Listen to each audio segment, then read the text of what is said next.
We're live. Welcome to Picks and Parlays. I'm Joe Ceraulo. I'm joined by my good friend, the man who knows less about football than a sack of rocks. It's Jarrett Bailey. He's also got more credentials than I can list, so obviously he knows something about football. Might not know a whole lot about betting, but it's okay because I'm going to educate him throughout the course of this new 17-week, or I guess 18-week, including the bye, regular season. And while I educate Jarrett, because I'm an amazing friend, I'm going to make you some money along the way. It's Picks and Parlays, Joe Ceraulo, Jarrett Bailey. Jarrett, happy inaugural episode. How the hell are you? I'm doing fantastic. And yeah, I mean, Joe is look, he's an Italian stallion. He's wearing all his jewelry. He looks like a mob boss. He's here to make money. We're here to help you make money. So we've got the Italian stallion and the Irishman. Oh, man, that should have been the name of the show. Why did I? We missed an opportunity. We can't. That was already the name of a movie, Jarrett. The Italian stallion and the Irishman, they're two separate things. You put them together, it's one new entity. There it is. You know, I will say, since you so kindly brought up my bling to start the episode, the reason that I brought out the chain, and I didn't even bring out my most expensive chain, my nicest chain. I just brought out my favorite chain because I bought this in the Vatican. The reason I'm wearing some of my rings, the reason I'm wearing my gold watch, is because if you want accessories like these, you need to make some money. And I don't buy these with the money I make from my 9 to 5. That goes towards bills, the family. I say the family like I've got kids. I'll be fucked if I have kids. But I treat myself with the money I make betting because I always make money betting. And this is going to be the show that enables you to make some money too, because despite what the experts say that want you to pay to subscribe to their websites, it is a lot easier than you think. And we're going to get into that. We've got our picks against the spread. We've got our moneyline underdogs of the week. We've got a teaser of the week, a parlay of the week. And if you're in one of those survivor pick'em pools, we've got the team that you can only use once all season, but will not let you down this week. So Jarrett, what do you say? Do we kick things off, both figuratively and literally speaking, with the NFL season 24 and a half hours away? Do we kick things off with our pick six? That sounds like a great plan to me, mate. And here, you know what? I'll lean into mine right away. Now, I will say this. Tampa Bay did go to 8 points. So I did steal it when it was at 7.5. I would still feel really confident with it at 8. Zach Martin out for Dallas. The offensive line is already kind of not what it used to be. Losing an all-pro guard, not the best way to keep Dak Prescott protected. He's already dealing with the shoulder that he's dealt with all preseason. He's coming off the gruesome leg injury from last year. Dallas's defense is atrocious still. They didn't really address the secondary too much in the draft or too much in free agency. So, you know, it should be an air raid type situation for Tampa Bay. You know, we know that Mike Evans, Chris Godwin, they're going to eat. We know that Tampa Bay has a very underrated ground attack too. So, I mean, look out for Leonard Fournette and company in the backfield. I do like Tampa Bay a lot this week. You know, they're raising the banner. They're going to kick off the season in style with a 1-0 start over the Dallas Cowboys, who, yes, their offense might put up a decent amount of points this season, but against a really good Tampa Bay defense, I wouldn't count on it this week. So Tampa Bay minus 7.5. A lot of places did kick it to 8. I would still feel confident taking that line as well. You hit every nail on the head. You know, this is a Tampa Bay team that, if you look at NFL history, they resemble the Super Bowl squad that just won it all a few months ago more than any other reigning champ in the history of the league. They brought all 22 starters on each side of the ball back. They've brought key rotational players, key reserves back to Tampa for the upcoming season.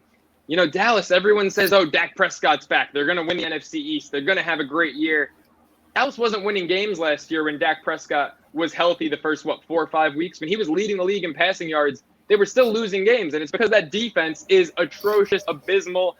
Any way you want to describe it, any adjective you want to use, if it's a negative one, it probably suits that Dallas defense. And look, they know that they got screwed in the draft. They had their eyes on Patrick Surtain and J.C. Horn. They choked, they coughed, they fumbled when both of those two were taken off the board. When Denver went with Surtain instead of a quarterback, Dallas didn't know what the hell to do. They made a trade with their arch rival, the Philadelphia Eagles. Let them move up and grab Devonta Smith, who now Dallas's weak secondary is going to have to deal with for years to come.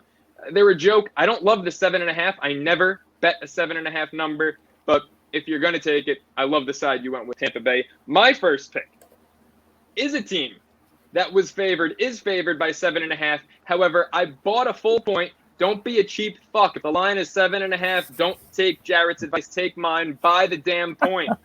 I'm buying the Niners down to 6.5. They're in Detroit, facing a familiar face, Jared Goff, a familiar face that the Niners know how to handle. They know how to hit him. They know how to beat him.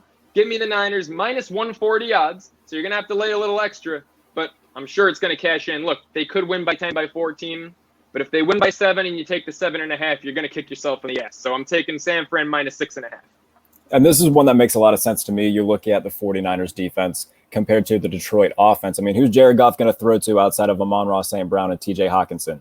Yeah. There's not a lot of targets on that offense. The offensive line, even, like, yes, they have really good pieces spread out, but Penny Sewell has looked, not very great in preseason so far. So that could be an issue on that side of the ball, or that side of the offensive line, for the Lions trying to protect Jared Goff against the 49ers edge rush. So I do love this. And yes, do take Joe's advice and do buy a point if you can, and especially in a situation like this where, yes, I would feel confident in the 49ers covering a 7.5 line, but if you can take it down a little bit, it'll pay dividends in the end. So love the pick, my friend. The way I look at this, and I'll let you make your second pick right now, but the way I look at this is San Fran's up 14 with 45 seconds to go. Is their defense really going to be invested in keeping Detroit out of the end zone to cover? These guys don't care about covering. So if they're up 14, Detroit gets in the end zone, a meaningless touchdown, 15 seconds left, they lose by 7. Well, all of a sudden, the Niners still win the game, but you're screwed. So buy it down. Jarrett, what's your second pick? All right, my second pick, going with the Miami Dolphins +3 in Foxborough at New England.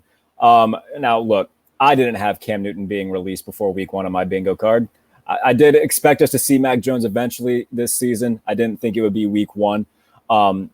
Granted, he earned the job, but let's not forget that Belichick is historically not great in September, and they've got a rookie quarterback under center. The Miami Dolphins defense led the NFL in takeaways last year. If they can make Mac Jones uncomfortable, that'll lead to mistakes early and often. And now this is going to come down a lot to the Dolphins offense as well. Can Tua kind of take that next step? There's a lot of questions about him coming into the season.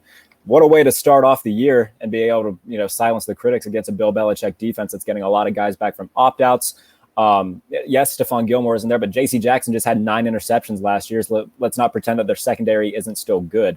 I don't know if I'm confident enough to pick. I am confident enough to pick the Dolphins +3. We'll get into this game a little bit more later on because I do have more on it. But I do think that Tua plays well. I think that Mac Jones is going to struggle a little bit. That's not to say that he won't be a solid quarterback at this level. But again, September for Belichick, not really a great month. This is the first time he's starting a rookie quarterback. I think in his New England era. I mean, he didn't start Brady until his second year. So we're going to see really quick what both Mac Jones and Tua Tagovailoa are made of this year. But I will take Miami +3 in Foxborough. I love the pick. I don't care if they're the road team. Tua against his Alabama successor in his first game. Brian Flores, former New England guy, knows the Pats inside and out. Defense filled with takeaways, one of the best secondaries in the league. Jarrett, I love the pick. There is more on that pick to come. But my second pick is the Seattle Seahawks in Indianapolis, -2.5. Now, depending on where you look, this might be up to -3. Either way, it's either -3 with better odds or -2.5 at your standard -110 odds. I love the Seahawks in this game. Last year, the Seahawks were either barely favored or even underdogs in Atlanta to start the season.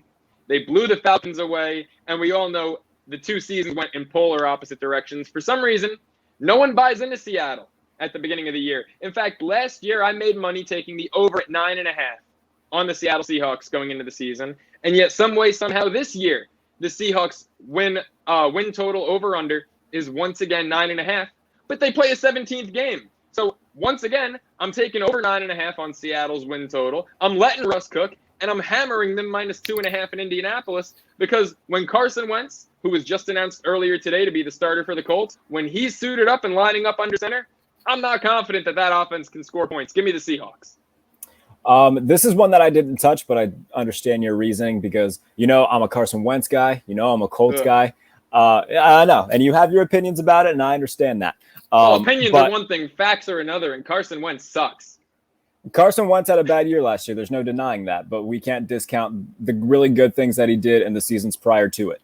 So, I'm big on Carson Wentz reuniting with Frank Reich and everything. I like the new weapons that he has there. So not to mention that the Colts have quietly one of the best defenses in football. So this is one that I would probably ignore, but the fact that it's a 2.5 line, it is very friendly, especially because Russell Wilson he's on another level in September. I mean, we saw what he did last year at the beginning of the year. He's an MVP front runner, and the whole let Russ cook movement began in Seattle. So by no means would it surprise me if they cover. You make a great case for it to happen. I'm still going to kind of stray away from it, but I respect where you're coming from with that pick at least. Let me dive into my third pick. We'll see what you think about it, because I am going to take the Los Angeles Chargers at -1 in Washington. I love Washington's defense, but I love the Chargers this year. I think they're going to be the number 5 seed in the AFC.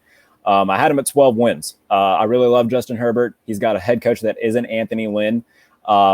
So I think that Staley's going to do a lot of good things for him. Yes, it's a new system, but they revamped the offensive line, which was the most injured offensive line in the NFL last year, remember? And Justin Herbert still did the things that he did with all that adversity. So, I think it's going to be a lower scoring game. Just because I like both defenses. We know how good Chase Young and the Washington front four is. They added William Jackson from Cincinnati to play on the opposite side of Kendall Fuller. That's a very good cornerback tandem there. So I think it'll be a relatively lower scoring game, maybe somewhere in the vicinity of, a 23-20, 21-18. But I do feel confident in the Chargers in that situation. So Chargers -1 on the road in Washington. So all I can say about this is I don't disagree with you, but this is a clear stay-away game for me. I, like you, love the Chargers this season, but I love the Chargers every season. And the Chargers and Falcons are two very similar teams in the sense that they give you a reason to be optimistic every single preseason, and then all they do is go out there and choke away games that you thought they had won in the fourth quarter. So, look, Justin Herbert, the kid has Hall of Fame potential. I don't say that lightly. He's incredible. I made the movement a year and a half ago. He should have been drafted ahead of Tua.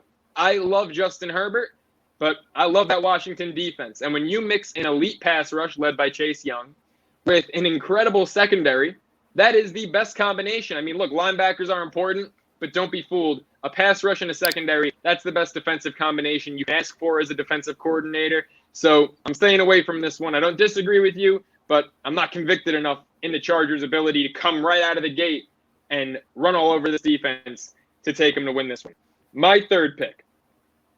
I'm going with a road dog, maybe not to win, but definitely to cover. It's the Arizona Cardinals, one of the most explosive teams, explosive offenses in the National Football League. You could look at the Cardinals and say they choked late last season, and all they did to get better was add some washed-up veterans, right? J.J. Watt, your boy Connor, the old Pittsburgh Steeler running back. They add A.J. Green.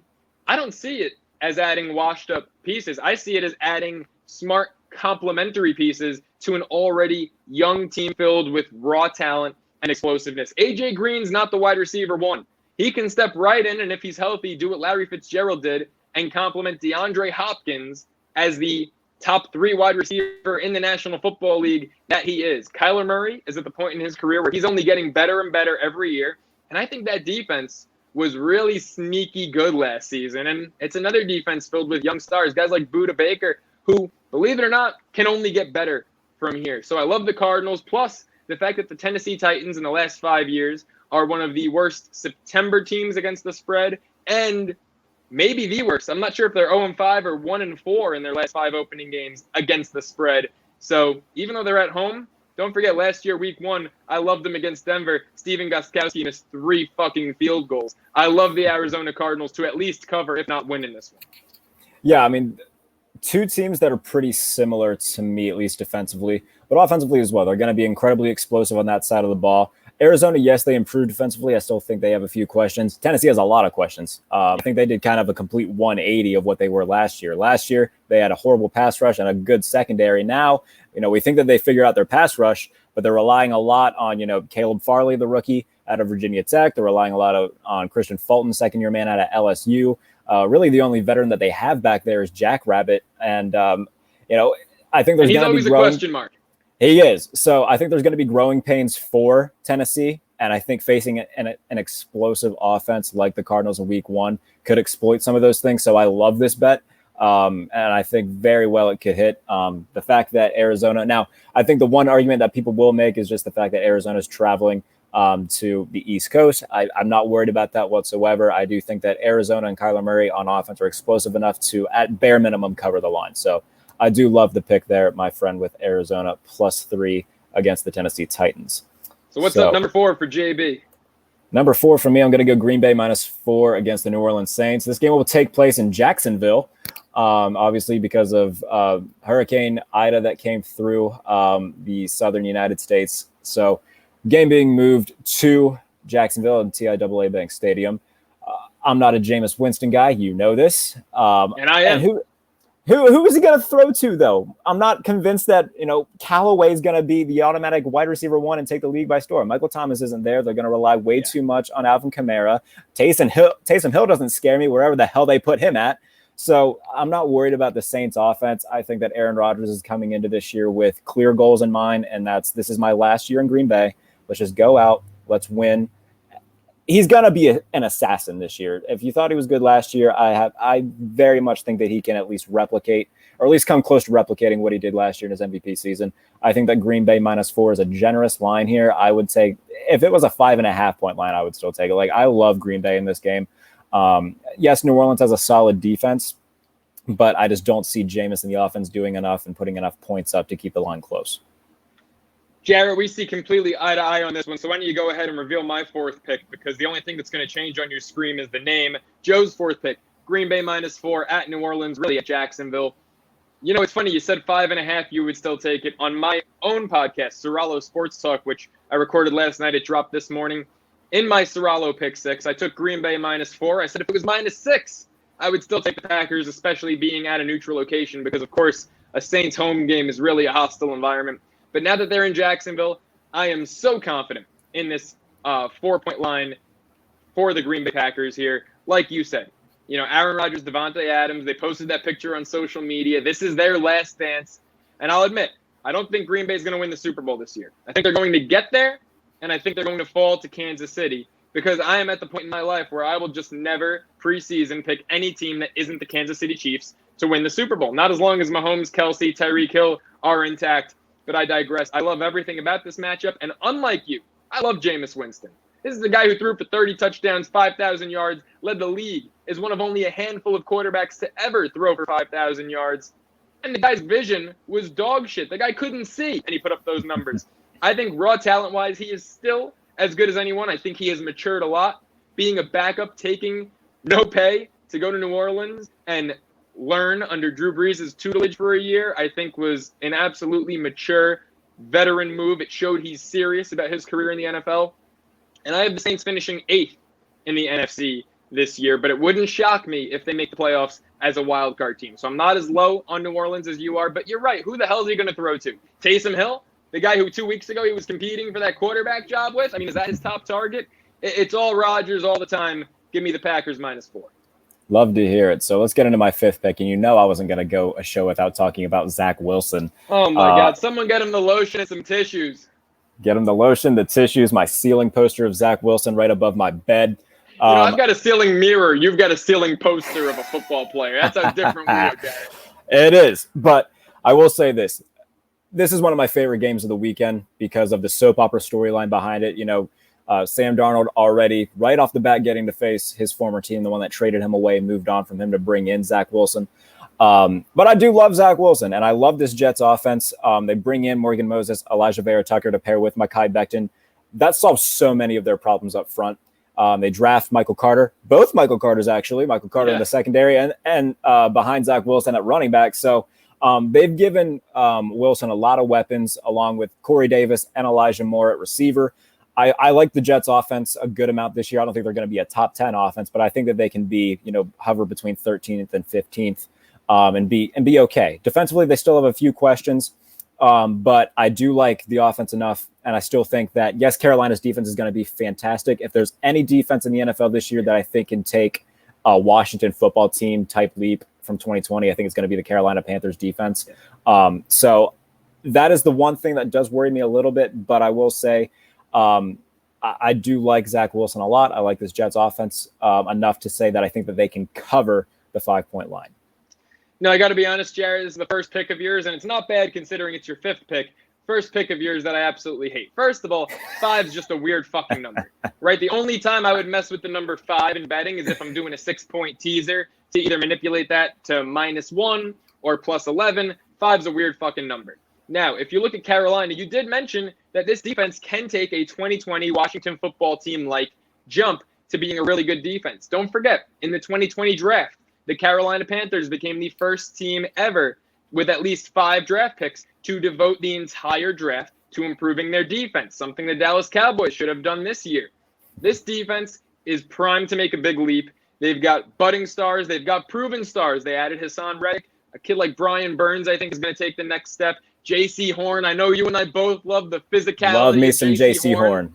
I mean, at the line of scrimmage, I think he's going to be a rookie who comes in here tenaciously and plays like a veteran. I love this Carolina defense, but also their offense. Sam Darnold, I'm not sold on him, but this is a guy with Drew Brees retiring, with Aaron Rodgers maybe leaving Green Bay next year, with Tom Brady, who knows when he's going to retire. Sam Darnold's a kid who now in Matt Rule's system and Joe Brady, more importantly, in his system in Carolina, Sam Darnold can be a Pro Bowler in 2 years' time. Christian McCaffrey's back and healthy. And, oh wait, there's another Jet on a revenge tour. Robbie Anderson paired with DJ Moore. Those are better weapons than Sam Darnold ever had with the New York Jets. So I think this Carolina team is primed to win by at least 6 or 7 points. I'm still not going to bet on them, but I'm certainly not going to throw my money towards Zach Wilson and the Jets, who, by the way, you mentioned that offense. I think it's way higher in your head than they actually will be. And their defense took a humongous hit with the loss of Carl Lawson. That was a monumental loss. By the way, back to that offense, that offensive line, not sold on the interior yet. Not sold on the right side, not sold on the interior. I love Mekhi Becton, but I think that there's a lot to be desired with their O-line and their defense. I'm just not sold on the Jets. I think they're in good hands with Robert Saleh, but not right here, right now in 2021. All right, well, we'll see what happens this Sunday. How about I put your 5th pick on the board? Does that sound good to you, my friend? That sounds good to me because I'm taking the Rams -6.5. Now, you might be saying, Joe, it's -7.5. Did you hear my spiel on the 49ers? Don't be a cheapo. 5 point. Take the -140 odds. It's going to be okay. Mommy's going to be there for you. And take the Rams -6.5 at home in Matthew Stafford's Ram debut on Sunday Night Football. I bet against the Rams last year on Sunday Night Football when they opened up the season against Dallas. I still regret it. I still cry about it. I still talk to my therapist about that one. Take the Rams -6.5 against the Bears. The Bears are not going to win a game until week 4. That's right. Justin Fields, week 4, will make his debut for an 0-3 Bears team and will stomp out the Lions in front of a home field, a home crowd that's been calling for him for weeks now. The Rams are going to win this game. They're going to win it big. This is one I'd actually take the 7.5 on because I think with their defense, it's a double-digit win. But I just can't. It goes against my religion, goes against everything that I was taught, everything I believe in. So I'm taking a -140, -6.5. I love it. I really do. Everything about the Rams this year. I'm high on the Rams this year. So I'm high right now, but I'm very high on the Rams too. Matthew Stafford's a big upgrade over Jared Goff. The weapons that they have in Kupp and Woods. Defensively, they're still really solid. I know that they lost John Johnson and Troy Hill, but Jalen Ramsey, Aaron Donald, and a lot of other pieces that are still there. I love the Rams this year. Andy Dalton just isn't going to get the job done. He's not going to be able to put up or keep up with the Rams offense. I do like the 6.5, and everything that you said, you might as well just ditto it for me because I agree with all of your points that you have made, my friend. So let's move on to my 6th and final pick, which I'm going to go with Baltimore Ravens -4.5 at Vegas. And yes, Joe is laughing because this is another shared one of ours. So we're going to kind of both tag team this one. Yeah, we love a good tag team, Jared and I. We do. Vegas Raiders, to me, are the worst team, at least on paper, in the AFC West. And the Ravens, when they're faced up against, mediocre to bad teams, they seem to just really take advantage of it, especially on the defensive side of the ball. Wink Martindale's going to dial up the blitz. We'll see if the Raiders can answer that. Don't think they're going to be able to. And Lamar Jackson's going to be able to run wild on this Raiders defense. So it may not be, in terms of fantasy-wise, if you got Lamar Jackson, definitely start him because he's going to put up some points. But if you got any Ravens receivers, maybe be a little bit hesitant on that because I do think this is going to be a game where Gus Edwards, Lamar Jackson, all these running backs are going to be able to run wild on the Raiders. So Baltimore -4.5 in Vegas. Love the line. Monday Night Football. Baltimore's they could put up 40, and it wouldn't surprise me too much. Yeah, this has got like 48-21 written all over it. I mean, I love the Ravens. Obviously, I love them a hell of a lot more than you do. I love Lamar Jackson and his, wait for it, throwing capabilities a hell of a lot more than you do. I don't know if you want to put the ticker thing up there and just change the name. But I love the Baltimore Ravens in this one to cover -4.5. And I disagree. I think start their receivers. Definitely. Start Mark Andrews, the birthday boy, on his birthday Tuesday, signing an extension and make him, in terms of annual average value, the highest paid tight end in the history of the game. I love it. It's crystal clear. He's Lamar Jackson's favorite target on a winning team. He's an MVP's favorite guy. You pay him. You make your MVP happy. You make your franchise player happy. But Hollywood Brown, he took a step back last year in year 2. I was disappointed. I think this year he's going to kick it into gear. Sammy Watkins, great veteran presence. Rashad Bateman, when he's healthy, I think is going to be a hell of a tool. I believe that you and I see eye to eye on that one. We both loved Bateman before the draft, if I recall correctly. But Correct. I love the Ravens in this one. And I won't say it's just going to be a running game because they just lost Dobbins. Le'Veon Bell hasn't had time to acclimate yet into the system. So I think Lamar, in a game they should win handily, is actually going to air it out Monday night and win and cover. We shall see how they do it, my friend. But we do see eye to eye on that. And we're going to see eye to eye on our extra points too. So for our extra point, we're going to take an underdog every week on the money line. Joe, we both like Miami a lot this week, my friend. Yeah, we do. And you mentioned, I never double dip. I never take a team against the spread. That is also my extra point, my money line dog of the week. But you did it. That's perfectly fine. You can either live by it or die by it. I think you're living by it. I think you're living large by it. I love the Miami Dolphins in this game. Mac Jones was not the guy in the short term. In the short term, in 2021, I hate to disagree with Bill Belichick, but I have to disagree with Bill Belichick. Cam Newton gave New England a better chance to win football games this year. Cam Newton is a reigning MVP. Cam Newton led a team to a 15-1 record when his wide receiver one was Ted Ginn Jr. Look, I know he's not the same Cam Newton that won the MVP award, but he's still a winner. And when things around him crumble, don't forget the Pats have no receivers. Who's their wide receiver one? Nelson Aguilar? I know they've got 2 really good tight ends, but they have no wideouts. They've got a very shaky, questionable running game. I think when things crumble around Mac Jones, he's going to get flustered and fall to the ground like a ton of bricks. Cam Newton's a much better athlete. Cam Newton can improvise better. And I think Miami is going to leave Mac Jones really flustered in this one. It's one of the best secondaries in the NFL. Xavier Howard, he's the obvious guy you can talk about all day long. How about Nick Needham? Can we show the Nickelback Nick Needham a little love? I think he's got a great mix of physicality at the line of scrimmage and also ball hawk ability. I was at Eli's last game as a Giant, and Nick Needham, second to last game of his rookie year, picked Eli off right in front of my eyes. I said, who the hell is this guy? A year later, I'm partying with him on a boat ahead of the Super Bowl in Tampa Bay. I love Nick Needham. I love this Dolphins defense. Give me Miami to win it outright. Very much agreed with you there, my friend. So let's get into our teasers, though, because you sold me on teasers. I love teasers now. Let's get into your teaser because you seemed very confident about it earlier today. Take the people through your teaser for week 1. Look, if you know me, you know I'm a tease, right? Jarrett loves teasers. I love to tease. So I got a 4-team teaser, and I got plus 300 odds on this one. So, I'd encourage you, play smart, play small if you have to. Don't play small on this one. Put the house on this one. Tampa Bay -2. We're giving Tampa 2 a whole new meaning here. I was iffy on Jarrett 7.5. I'm iffy on the 8. Tampa -2 at home with that defense against Dallas, and with Dallas's defense being non-existent, it's a gimme.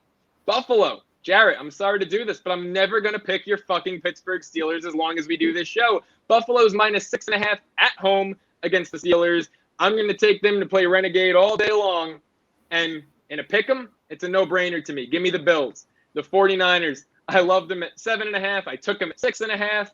To me, 1.5 is a no-brainer for them. It's also a no-brainer for the Rams, who are home on Sunday night against the Bears. If you can get plus 300 odds on this, you have to take it. All right. I do love your teaser a lot, so let's get into mine. Same page here. Tampa Bay, I went to 3.5 here. I took the points down a little bit further. I'm going to echo what Joe said here. If you love them at, 7.5, you're going to love them at 3.5. The LA Chargers, I loved them at -1. Hell yeah, I'm going to love them at +4. So give me the Chargers +4, the San Francisco 49ers. They should win that game somewhat handedly. So I love it at -2.5. Green Bay +1 against the Saints. Give me all of it at overall +275. Like Joe said, bet smart. But damn it, I love this teaser. I love both of our teasers, and you should too if you want to make money this weekend. So, Joe, my friend, before we go, let's do. We've got two more things to talk. So let's get into our Survivor real quick because I know that you wanted to incorporate this. Your Survivor pick, again, sticking with the 49ers. We going with the 49ers over the Detroit Lions.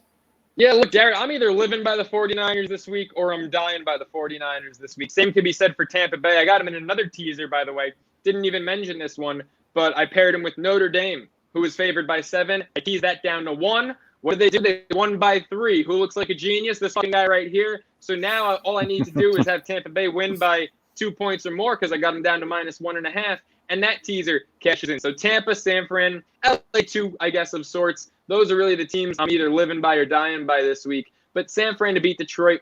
Look, what you have to remember when you're doing a Survivor pick'em is that you can only use each team once. So you're going to have to pick. If you go 18-0, if you make it to the end, you're going to have to pick 18 different teams to win on any given week. Now, I could have gone the Rams. I could have gone Tampa Bay. But I'd rather save them, right? I'd rather use Tampa Bay when they're playing Carolina maybe. Or the Rams against a different opponent besides Chicago, who, even though I think the Rams will win handily, Chicago did make the playoffs last year. So I'm going with San Fran. Detroit is, I think, pretty easily the worst team in the NFC coming into the season. So I'm going to lock in the 49ers to be my Survivor pick week 1. All right, my Survivor pick, we've touched on it already, Green Bay against New Orleans. The fact that this game had to be moved because of Hurricane Ida, I think that's going to throw a little bit of a wrench into this system. New Orleans isn't going to have that 12th man behind them in the dome. And Green Bay is just a better overall team head to toe. Defensively, don't sleep on them either. Yes, they had a little bit of issues in the secondary. They addressed that in the draft. I love their pass rush with the Smith brothers coming off the edge. So watch out for Green Bay, Jair Alexander. I might hit up his player props to see what his interception prop bet is, because if it's nice, I'm gonna bet on it, because look, nobody loves throwing to the opposing cornerback better than Jameis Winston does. So Jair Alexander, one of the best in the game. Expect him to have a big day. Expect Aaron Rodgers to have a big day as well in week 1 of what seems to be his last dance in Green Bay. But all right, now, Joe, before we go, we've got parlays. It's the name of this damn show. We've got parlays. So take the people through your parlay. Look, you can't have a show called Picks and Parlays and have no fucking parlays being picked. Plays and Parlays. Episode 1, hey, I'm Joe Ceraulo. I've already messed up the name of the show. Plays and Parlays, we're picking parlays. My weekly parlay. It's a money line parlay. 3 teams. I'm not getting fancy this one. That's what teasers are for, in my opinion. I'm going with 3 teams, all money line, nice and steady. Enjoy the +260 odds. You can kiss the ring. You're welcome. Thank me later. Seattle money line. I mean, look, if the Colts can't put up points, they can't win. One thing Seattle can do, their defense is shaky. They put up points. Green Bay money line. Jarrett, you took him +1 in your teaser. We both took him straight up -4. I don't think there's a whole lot of doubt. Even though I wouldn't pick him in the Survivor pool because I'd wait for a week where they play Detroit, I don't think that there's a whole lot of doubt that Green Bay is going to win this game. So the Seahawks money line, the Packers money line, and then, of course, another pick we agree on, -4.5, let alone money line. It's the Ravens to win outright in Vegas. You bunch those 3 money line winners together, and what do you get? A 3-team money line parlay at +260 odds that you can walk to the bank with Tuesday morning with the Ravens playing Monday night. So that's my weekly parlay of week 1. And Jarrett, take us home. All right, my weekly parlay for week 1, I'm going to go with the Tampa Bay Buccaneers money line. We've talked about this game a ton throughout the show. There's nothing else to really say. The Buccaneers should win that game. LA Chargers -1. I love the Chargers a lot this week. I love them throughout the season. I think that they get the job done in Washington. Miami money line, we touched on it already. A rookie quarterback in September for the New England Patriots. That's a recipe for struggling, a recipe for mistakes. I like the Dolphins, especially with that defense. And the Los Angeles Rams money line against the Chicago Bears. I think that they're just going to be able to put up enough points where Andy Dalton and the Chicago Bears offense can't keep up. I do love the Bears defense, but I like the Rams defense as well, and I like their offense a lot more. That parlay will come to +579. should be one that you can also walk to the bank happy on Tuesday morning, or rather Sunday, because I don't have the Baltimore Ravens game in here. So Monday morning, walk to the bank after cashing in that parlay. You can thank Jarrett and Joe when you do it. Thank you for joining us on Plays and Parlays. Every week, Wednesday, 7 p.m. Eastern time. Joe, where can they follow you on Twitter? You can follow me on @the Joe Ceraulo on Twitter, or over on Instagram @Joe Ceraulo. And you can follow me on Twitter @JBaileyNFL. We will see you next week for week 2, Plays and Parlays. We'll see you then.